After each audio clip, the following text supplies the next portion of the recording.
Start life as one single cell. Then that cell divides and we're 2 cells, then 4, then 8. Cells form tissues, tissues form organs, organs form us. These cell divisions, by which we go from a single cell to 100 trillion cells, are called growth. And growth seems like a simple thing because when we think of it, we typically think of someone getting taller, or later in life, wider. But to cells, growth isn't simple. Cell division is an intricate chemical dance that's part individual, part community-driven. And in a neighborhood of 100 trillion cells, sometimes things go wrong. Maybe an individual cell's set of instructions, or DNA, gets a typo, what we call a mutation.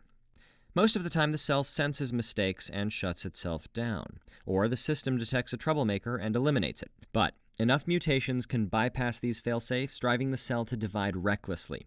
That one rogue cell becomes 2, then 4, then 8. At every stage, the incorrect instructions are passed along to the cell's offspring. Weeks, months, or years after that one rogue cell transformed, you might see your doctor about a lump in your breast. Difficulty going to the bathroom could reveal a problem in your intestine, prostate, or bladder. Or a routine blood test might count too many white cells or elevated liver enzymes. Your doctor delivers the bad news. It's cancer. From here, your strategy will depend on where the cancer is and how far it's progressed. If the tumor is slow growing and in one place, surgery might be all you need, if anything. If the tumor is fast growing or invading nearby tissue, your doctor might recommend radiation or surgery followed by radiation. If the cancer has spread or if it's inherently everywhere like a leukemia, your doctor will most likely recommend chemotherapy or a combination of radiation and chemo. Radiation and most forms of chemo work by physically shredding the cell's DNA or disrupting the copying machinery. But neither radiation nor chemotherapeutic drugs target only cancer cells. Radiation hits whatever you point it at, and your bloodstream carries chemotherapeutics all over your body. So what happens when different cells get hit? Let's look at a healthy liver cell, a healthy hair cell, and a cancerous cell. The healthy liver cell divides only when it's stressed. The healthy hair cell divides frequently, and the cancer cell divides even more frequently and recklessly. When you take a chemotherapeutic drug, it will hit all of these cells.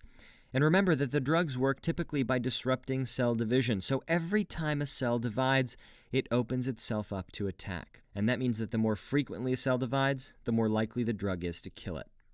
So remember that hair cell? It divides frequently and isn't a threat. And there are other frequently dividing cells in your body like skin cells, gut cells, and blood cells. So the list of unpleasant side effects of cancer treatment parallels these tissue types: hair loss, skin rashes, nausea, vomiting, fatigue, weight loss, and pain. That makes sense because these are the cells that get hit the hardest. So in the end, it's all about growth. Cancer hijacks cells' natural division machinery and forces them to put the pedal to the metal, growing rapidly and recklessly. But using chemotherapeutic drugs, we take advantage of that aggressiveness, and we turn cancer's main strength into a weakness.